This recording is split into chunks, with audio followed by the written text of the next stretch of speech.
My name is Marissa, and this is Cass, who will be interpreting my story. I've been working at LAFLA for 40 years. I love working with the clients. I wouldn't want to do anything else. I don't think you can beat that, where you're able to help other individuals. The one word that I think of when I think of legal aid, I don't know. I feel like there's so many different words, it's hard for me to choose just one. Huge wow. I was born in Mexico. It's not a deaf-friendly world there. And there were no ways for deaf children to be educated. So my dad said, we need to go and see if we can get you an education in America. When I came here to America, I loved it when I got here, seeing so many other deaf children and people who could use sign language. It was so great for me. My family is not a deaf-centered family. They're all hearing. Because of that, there was a lot of misunderstandings. It was difficult to be in the home because there was physical abuse. By 11, I was so tired of this constant abuse, made the decision to talk to a counselor. They called the police showed up, and they placed me in a safe home. I went to my first foster home, and then I moved to a second foster home, and I really didn't understand the whole foster care system, what that meant. I didn't realize there was so much paperwork that I was supposed to have with me, and I did not have a lot of that. I left it in Mexico. When I went to immigration, they said you have to go back to Mexico to get those forms, and I didn't want to. Immigration process is very confusing, even more challenging for people who have disabilities. I didn't know what to do. I didn't know the language.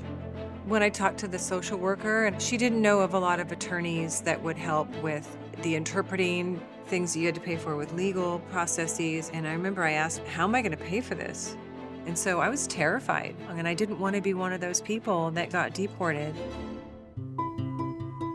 The Legal Aid Foundation of Los Angeles has been around for over 90 years. During that time, we've cultivated some very strong relationships with both community partners and government agencies. Marissa is one of a number of clients that were referred to us from the Department of Children and Family Services to naturalize, to become U.S. citizens. Marissa's situation was particularly challenging. Marissa was already out of the foster care system. The stakes are so high because the alternative is potentially being deported. I was a little bit doubtful. I said, well, what about having a deaf client? She said, no, they're willing to work with deaf clients. We arrange for interpreters. We arrange for translation services. We do it all for free. She was very nervous about the process. It's complex, it's long, it's a long journey. But we explained the system to her. We provided a roadmap. I started to feel that anxiety, that paranoia, that worry, that doubt go away. We worked on her case for approximately 8 or 9 months, and at the end of that, she became a U.S. citizen. Congratulations on becoming a United States citizen.